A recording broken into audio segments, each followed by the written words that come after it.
All right, we get this a lot this time of year, and I want to talk about this for a little bit. Are the Tennessee Vols gaining on Georgia? Now, I actually talked about this a year ago, and it's something that really bothers Georgia fans for whatever reason.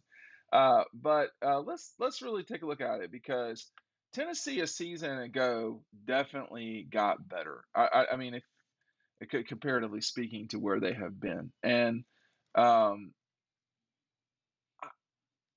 I think there's a lot of notion that the Vols are poised to really be a thorn in someone's side. Obviously they play Georgia, Bama, and Florida in 22. They always play that group. Um, and looking back, Tennessee had a solid year. Now they had the bowl game stolen from them. I mean, it was straight up stolen from them, but they still wound up 7-6. Got beat by Pittsburgh, which is a pretty good team. Lost to the Gators in a lopsided affair. Now that was the bad loss. The loss to Ole Miss and Alabama and Georgia. Those are nothing to be ashamed of. It was the loss to Florida that really was a problem. And if Josh Heupel's going to get this right, he's going to have to get um, the Vols where they got to go. You'll know pretty quick with Tennessee because they're playing in the first the first 6 games. Listen to this. They play Pittsburgh, Florida, LSU, and Alabama. They're playing at Pitt and at LSU. Um, Seems to me the only certain loss in there is Alabama, but uh, this team could certainly get to 9 wins. So are they gaining on Georgia? Yeah, they are. Have they caught them? Doesn't look like it. I mean, even with a win over Georgia, I don't think that Tennessee would represent the East. They'd have to keep it clean the rest of the way. And with the game at LSU, you're playing the Gators, got Kentucky. That is asking a lot. Now they do play one, two, three, four, five, six, seven. They play 7 home games, which is not the end of the world. But they also play at Vanderbilt, so there are going to be a lot of games where Tennessee uh, essentially is the home team. But going to LSU, going to Georgia, and going to South Carolina will be challenging for them. Um, but I don't. There's a lot out there about which of these two teams between Kentucky and the Vols is really Georgia's challenger in the East. My suspicion is it's Kentucky, but I could see where I mean we'll know really to me you'll know pretty quick because not just because of the first 6 games, but the Pitt game. If Tennessee goes up there and wins that game, that that that would be a good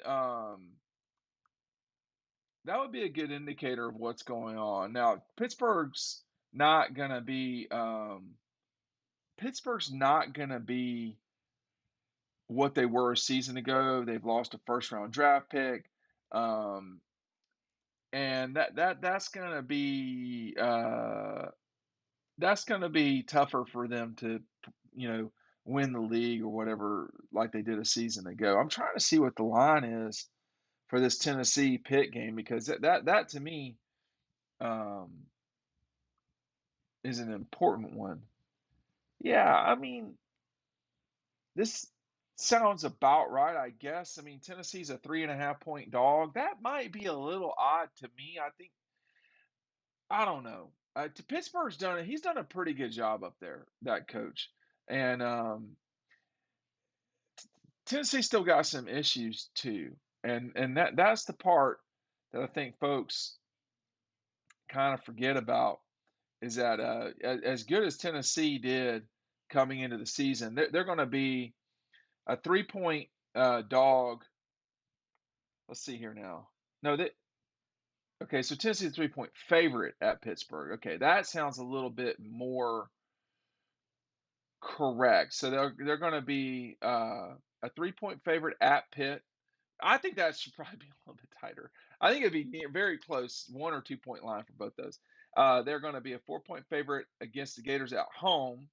Um, 3-point dog on the road, 14-point on the road against Alabama, a 3-point favorite against Kentucky at home, a 16-point dog against Georgia on the road, 7-point favorite against Mizzou, a 2-point favorite against South Carolina in Columbia, and a 17-point favorite on the road, if you want to call it on the road, at Vanderbilt. Make sure you're picking up DAWGSTRUCTION, our 2021 national championship review. I tell you, I wrote about this Tennessee game with the Dogs up there. That was one of the colder games I've been to in a while. Um, and the other thing that's so tricky about the Vols as it relates to Georgia and even Nick Saban, they have shown the ability to score.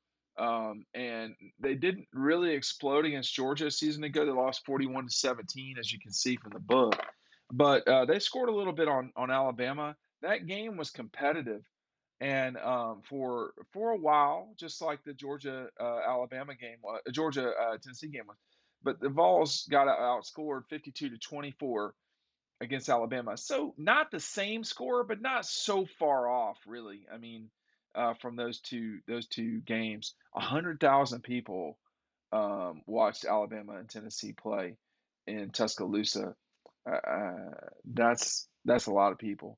Um, and then, of course, if you get DAWGSTRUCTION, you get, and this is what people are talking about. This is why it's such a great value.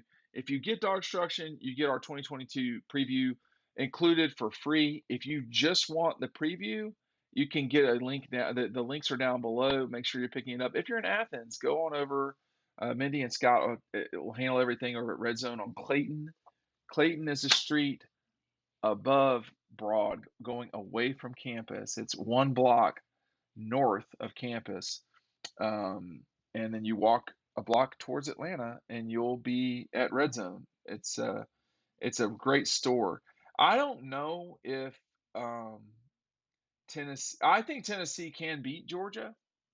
I do, but I don't know if we'll see that happen because, in the grand scheme of things, you have to stop people.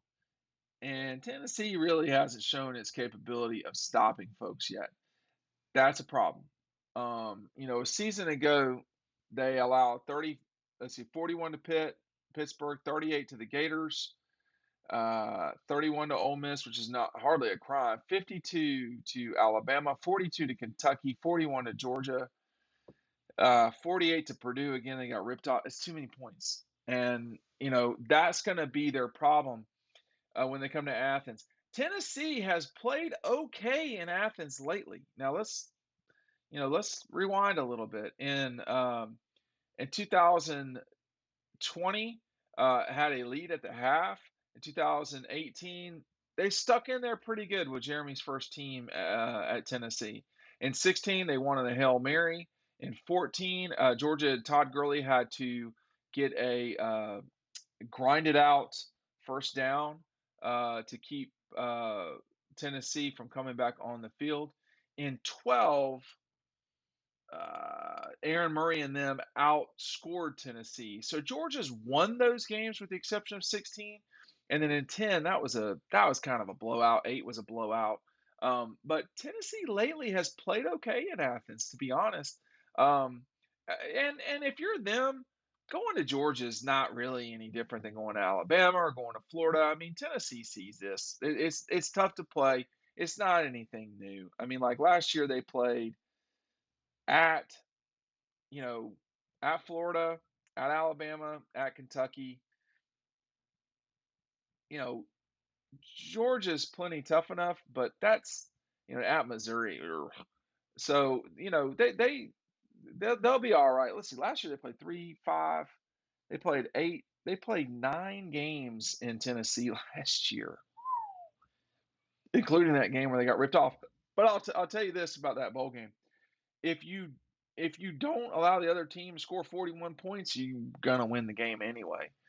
I think Josh Heupel has turned out to be an okay hire so far. The recruiting's got to get better.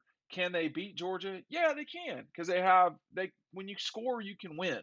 But will they? I mean, it's going to be tough. This Tennessee team has a lot of holes in it.